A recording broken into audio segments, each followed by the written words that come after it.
And we are live. Welcome, one and all, to Joe's Writers Club. That's JWC Livestream. Today is a bookcraft episode. So it's JWC Bookcraft with Ricky and Tom. I'm Ricky. Hello, everyone. Perhaps you remember me from last time. And that's Tom over there. How are you? Oh, couldn't be better at the moment. It's a wonderful day for creativity. Worked on some outlining. And the world's crazy and flying off the rails as usual, but creativity keeps things level for me. Oh, sure. Speaking of which, how have you been, Tom? And how's your creative life going? Pretty good. I had a little bit of a head cold over the weekend. I'm shaking it off, but my creativity word count took a little bit of a dip, but the creativity's still going. I'm crafting a brand new Shirella story that I write at work, about 800 words a day. I realized all the stories I've written for Shirella leading up to the big novel, they're all biographical in nature. They all tell something very important about her life. So this one is how she became champion of Valtour, which is sort of like a sheriff, about the contest that she, against 19 others, that she wound up beating everybody. And I know. It might be a lot of fun to write. Half of them were like vagabonds that she just knocked out the first day, and and she has several advantages. As you all know, she's got the sword that gives her the time lash once a day, and she has the third day is all horsemanship. So she's got her horse, which is this extraordinary beast that she just runs roughshod over everybody, and she doesn't tell anybody that this horse is special unless somebody knows. And so just certain, she doesn't cheat. She just uses her natural ability to take advantage of situations, and winds up, on the top, And of course, they all say, "Are you kidding? 20 contestants and only one woman, and the woman won." So she has to, at the end, she has to convince everybody that she could do the job. And it's a typical fun Shirella adventure that I think this is the last one I'm going to do before I have to put them all together in a collection. So that's very exciting. I'm looking forward to hearing about that, the numbers and whatnot. And I definitely would, once you get that all together, if you could kick a PDF my way, I'd love to get some of those, because I'm sure you've been tooling with them and whatever. Because I read some Shirella. Are these all new Shirellas though, or are you gonna put them together with ones that from all before? The ones you've read and a couple of those you have not read yet? Oh, cool. I'll put them in as chronological in order as I can. So this one, the one I did before about the prince that she delivered to the school that was hidden, that they had to find out where it was. This is a direct sequel to that one, where at the end, the headmaster said, there's a town called Valtour in the kingdom of Arvudan that needs help, that you could fill the need perfectly. I would suggest you go there as soon as possible. And she arrives just as the tournament is about to begin. And so. Excellent. That is some high adventure. That Shirella is a great character, but that world, Varema, that whole world is fantastic. The cosmology, mythos, and just the politics as you bebop along the highways and byways, like all the little creature things. And it's a great high fantasy, Tom. I'm glad you're getting that all together as far as binding the Shirella stories. Anything else you're working on? I mean, that's a wallop right there, but I have my Vela novel, which 27 episodes the 27th episodes today, which is the the Varema epic novel, that's what that is, and that takes place Wonderful. after all the Shirella stories. So I think it'd be really nice to have a Shirella collection that leads up to the novel. The Villa serial novel. That's my plan anyway. I know I should have done the short story collection first and then launch, but it'll be okay. I'll just connect them, you know. Yeah, I mean, you could also just run the short stories sequentially after the novel if you're still like, I'm assuming you're going to post the whole thing and then you're going to, like you said, you're going to bind it in a serial novel and sell it that way. Right. So you could, I mean, I don't know, it all depends. I don't know what's better. That's something that you should probably consider and research, because then we could circle back and you could be like, no, I'm not going to do it because I want to publish it first. And just that discussion alone will be good for anyone who's having this war. Like, where do I go? How do I do this? Which one goes first? You know? Sure. I mean, I have the novel, the whole adventure, the epic is like 3,000 pages. So I could do 10 280-page novels and wait till it's all done and release them all, or do them as they get completed on Vela, and then at the end make a bundle. So I'll decide. We'll have to have a major discussion as that goes. It'd probably be a better idea to do a novel every few months, you know, as the Vela goes through, and or every 3 times a year, say. Be nice. Sure. That would keep me going till I retire to Florida. So I hope so, man. You got lots to offer. You got not even done writing yet, and you got enough in store. Forget it. Fantastic. So I have been doing many things, as always. A lot of irons in the fire. The main thing I've been fiddling with is getting a collection together. Well, I was supposed to do that one collection, but I wasn't satisfied with half of those stories. And I just don't really feel like tinkering right now. Like, I feel like chapter writing and I have so much editing to do.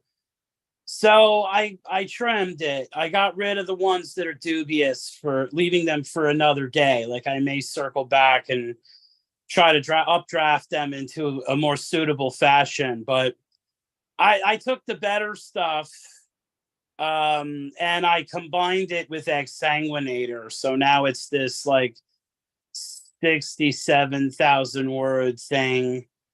So the poetry book's supposed to come out soon. I think it's been posted. I'm just waiting to hear the email or whatever. And then she's going to fix a few things with others and then get back on Masroth. So it'll be Masroth 3, Masroth 4, and then maybe this thing, you know? So I'm climbing up the ladder towards the goal, which is 10 books in print, you know? But circling back to creativity, I was editing that and kind of like going over it, listening to it. And I also have been outlining 2 books. This book, A Journey to the Mountain, which I think I've talked to you about already. But the other one is this book called Z Nowhere, which it's another mining asteroid book, if you know what I mean. Like another, you remember the cowboy story where they're riding on praying mantises, shooting laser guns, and it's like an artificial asteroid that's like they have some kind of industry with stars. Well, I want to do this whole thing with this guy who lives on this asteroid, and there's been a mining colony there for like thousands of years. And he goes on adventures. There's several bits of social commentary, probably not as violent as my normal stuff, but certainly there'll be bits and pieces of that in there. So I'm outlining all that stuff. I'm putting collections together, Tom. It's been a real blast. I got to be honest with you. And I wrote a few chapters. I hit some of the essay, and I wrote a third of a chapter of Journey to the Mountains. So It's all coming together nicely. I got some more fiddling to do this week with formats, but hopefully that will be not as slow a thing as I'm dreading it will be. So everything's great. Now, today's episode is Bookcraft, JWC Bookcraft. What's Bookcraft, you say? Well, if you write all the time, like Tom and I do, I'm a creative obsessor. I write every chance I get, or I'm always working on something to do with writing, creative writing. And then it goes into the whole point of Bookcraft where you design books, because you write and write and write, and eventually you have enough where it's like, oh, this is a novel, or this is a short story collection. Okay, well, then what do I do with it? I could sit on it like a goose, or I could try to self-publish. And in that self-publishing, you have to say, well, what kind of product do I want? You have to think about the cover, design the cover, write the blurb, figure out who's editing it. What sort of editing do you need? So Bookcraft is here for that purpose. We're going to take what we've been learning, bits and pieces. Can't say we're experts, but I got a few books in print. Tom's got a few books in print, and we're all constantly developing, trying to learn the next thing that's going to help out our process. So Tom's going to go over some covers today, book covers. There's a great magical to do about how do I make a book cover? What's a good book cover? There's posts all day long about this topic on multiple platforms. So Tom's going to give you his take and show you some covers. You can judge for yourself what's up. But Tom, go ahead, Tom. Let's see that. Okay. These are 3 books that are pending being self-published. Let's see. The first one is my biggie. I'll do Emily. This is the curious journey of Emily Breck. Ooh, nice. So basically, in the book, she spends an awful lot of time in her number of her lives. What do you call it? At the seashore. So this is actually her walking away from the camera, so to speak. And this is the spine, and you've got a blurb which is still in the works. Have here, poor Emily Breck. She falls to her death in a drunken stupor, but then she wakes up on her Manhattan bed and begins an odyssey of running and dying again and again. In every new town, as Emily settles in and thinks all will go well, circumstances zero in on her. Her death brings with it a new urge to move to a new town, all the while wondering how many times she has to die to find out the answers to her many questions. So, it's let's see, strange events herald each death, and Emily cannot avoid dying once the cycle has begun. Once again, a wild and weird adventure awaits you as Emily travels ever southward toward her fate. Will destiny favor this bold young woman, or will she find herself on a never-ending journey of dying and rebirth? Very cool. Yeah. So that pretty much covers itself. Like you explained, well, there are a few chapters where she's by the sea. So that inspired the cover, the fact that she's on the shore there. And it does bring me right to that one chapter, the one with the cave and whatever, which was I won't say anything else, I promise, but that's a nice cover. That really is. How long did it take you to do that cover? I mean, this one in under half an hour. I played with the font, the size. I put the what do you call it? The positioning, the blurb. It's not final, but it looks pretty good. The spine is not bad. It goes in the right direction. And I found this to be very, very, a very, very nice cover.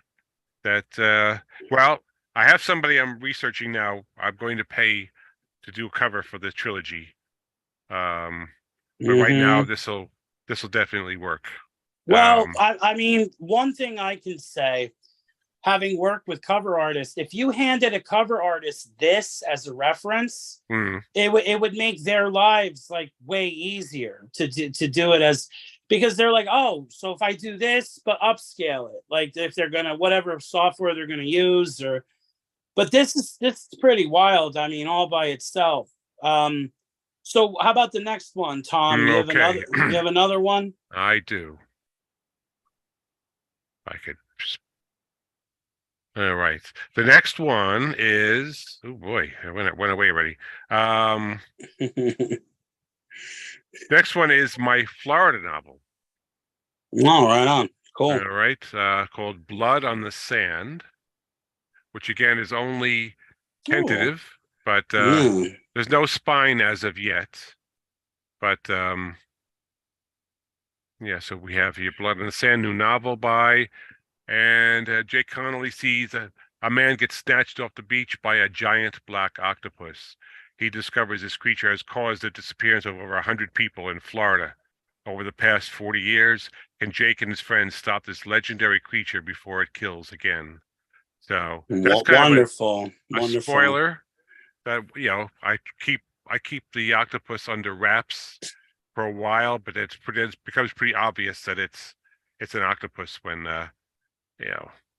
Hmm. So, but Yeah, yeah. I mean, look, it's all depending on how you're approaching it. If you want to hype up the because the nature of it is a cryptid, could just as easily snatch off the beach by a giant cryptid of unknown origin right, and just blot the octopus and keep it mysterious. But it's all about how you're marketing it. People dig on octopuses, as far as octopi, I should say.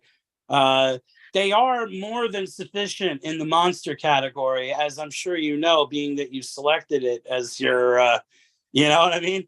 But mm. I like the image too. The people on the beach, the sun, that sort Night's of, approaching, right? yeah, yeah, and the shadowiness of it. Yeah, exactly, Tom. The fact that it's going into that twilight and it's like, oh, it's going to be dark soon, and we're talking about a place where 100 people have vanished. It's like, uh-oh, maybe dark is not so good. You know, this is a beautiful thing, but Yeah. it looks good, Tom. I mean, you know, how long did this one take you? 15 minutes. Basically, there's a search for a background image. Drop that in. Um,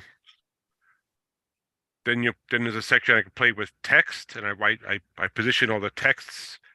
Yeah.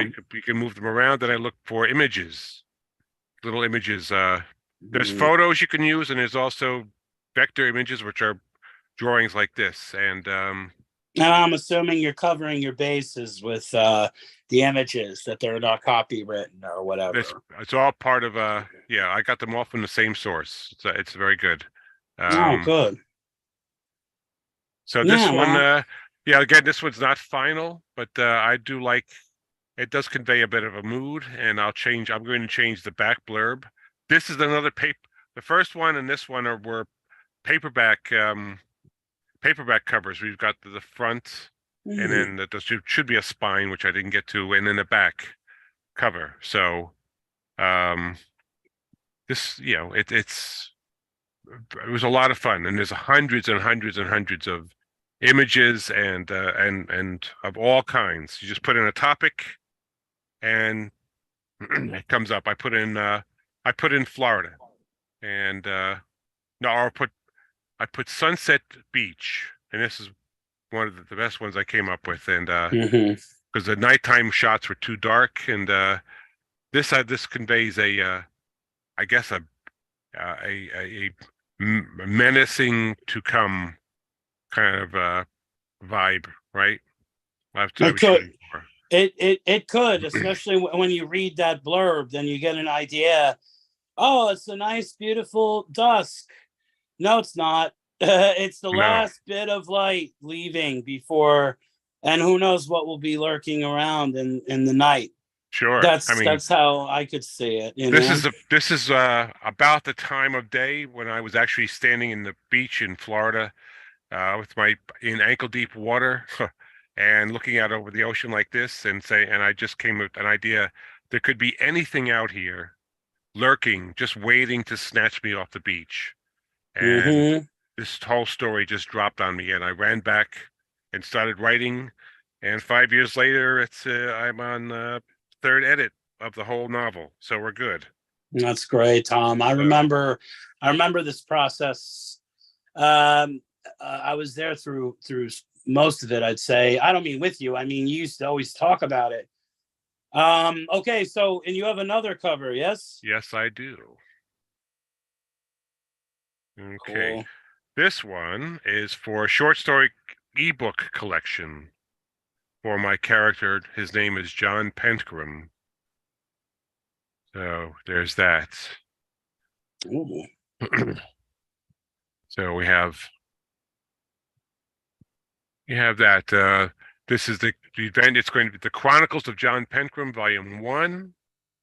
Here we have some mystical thing with the pentacle and some kind of creature coming out of the winged thing on the edge of the water, and a lone man standing at the end of a dock, staring out at the moon. Suggesting John Penkram himself.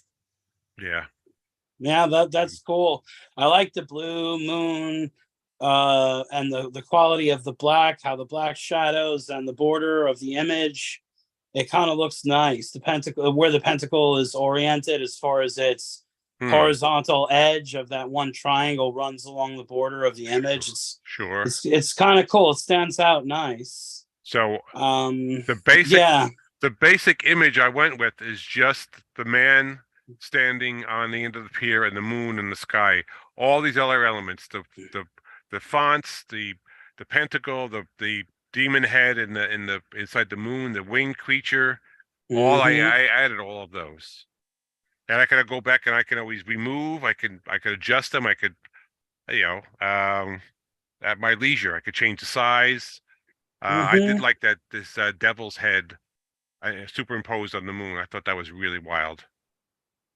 Yeah, I like it, and like you're saying, you could always modify and make changes. So this is really cool, and this one similarly took you, like you're saying, like 15-20 minutes. About that, yeah. And this is a strictly a cover for an ebook, no back cover, just because ebooks you only see the front cover. And yeah. So well, that is very cool. Now, what software did you use to do these covers? Why don't we touch on that? Okay, this is all from a single software package, a software called BookBrush.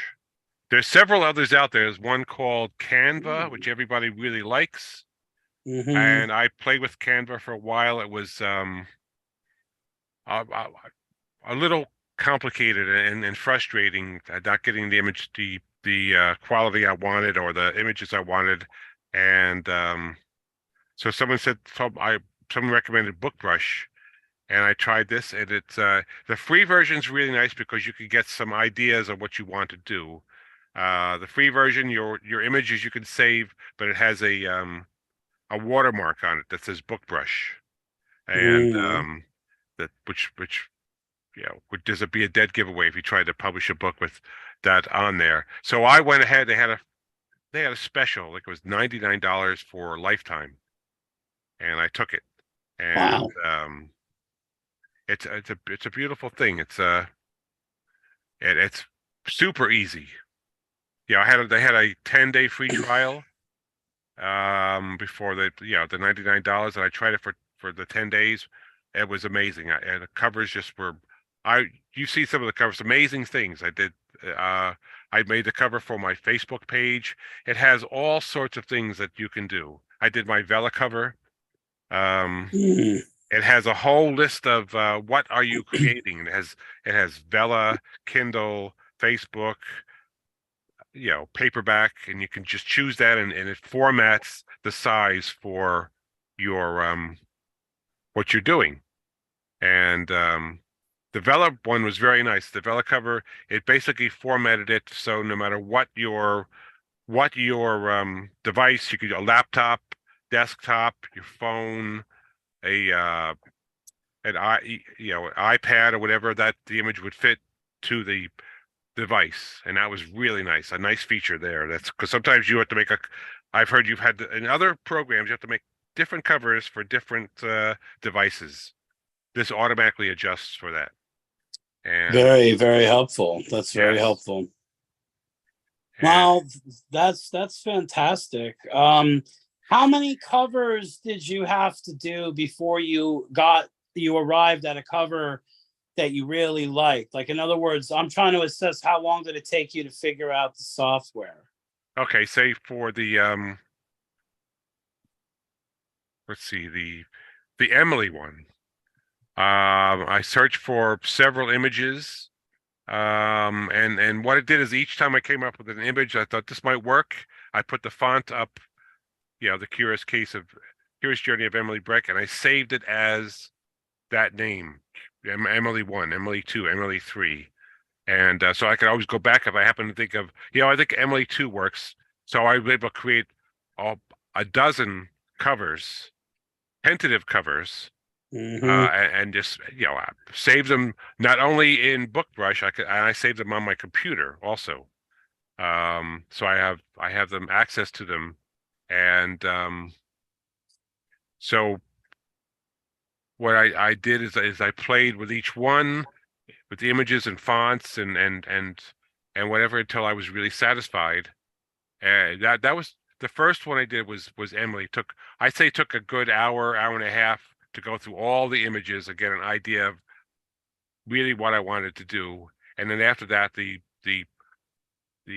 Blood on the Sand was quick, and Pencrim was very quick because I knew exactly where to look for images and fonts, and so you could on certain all your book covers for that. There's about 85 different fonts that you could play with. You could change size, you can change color, you can change shadowing around the fonts. And it's a beautiful thing. And you could shrink it, you can make it small, reposition it anywhere you want. Um, it's really great product for $99. I'd say the covers are really nice and better than I was ever able to do on Canva. No knock on Canva, but I found it too clunky to work for me. So Yeah, and that's what it's all about. Like, that's what we're trying to go through, because covers are very expensive. I tend to get my covers like, professionally illustrated, and it's very expensive. And it's like, if you could help that cost in any way, or come to that conclusion, as far as like, I can make my own cover and I'm satisfied with the results. mm-hmm. I mean, even if you sent it and then had it further tooled up, it's like, this is a great starting point, because it's like, covers are not apparent, just like blurbs. Like, a lot of Right. people don't even know what a cover. Like, you knew what a cover, you were inspired, and this software made it so you could do it. Not Yeah. everybody's like, oh, I wrote this book, but cover, I don't know. Like, I don't know how to write a blurb. I don't know what a cover should be, like what's cool. Not That's not apparent to everyone. No, So, but you would recommend this to someone who's trying to figure it out. very much To it, so. yeah, So yeah. I had So, my first short story collection, Dwellers in the Shadows. I wish I had the cover. The original cover was really nice. It was a cover from morguefile.com, a free picture. I give credit to the person. It was a corner of a building with a spider's web with a really nice spider, and then the title by there, which it worked pretty well. And I changed it. I used BookBrush to do the new cover that you saw that you liked, with the house way in the distance with the fog and the yeah, you know that one's really cool. Yeah, I mean, I like both, and it's like, I don't know if one should be a front and one should be a back, but I like the house. The house I kind of like a little bit better. I mean, if you're an arachnophobe, then the Mm, first one is going to spook you more. But if right. you're like I'm lost and doomed in the woods and there are cryptids all around me type of person, then the house is probably where you want to reach. It all Yeah. depends, you know. And with BookBrush, there's nobody that you have to give thanks to. Thank you for your cover. Thank you for this, that, the other thing. I mean, I don't mind giving Mm-hmm. credit where credit's due. If I borrow a photo from somebody, I always give credits. Oh My yeah, sure. the book I did writing. So you want to be a writer? Mm-hmm. Cover I created myself, but if you've seen the cover, the girl with the woman with her legs in the air and she's writing. I thought that was kind of cute. I like that. But all the pictures inside I used from Morgue File, and I Mm-hmm. gave all the credit to those people because those images were pretty inspiring to me. Uh, Right so on. I've used a combination of both. Mm-hmm. For that it was and this is a blast to use this program. Uh, and there's a lot of other things I haven't even touched. So Uh, here's another question.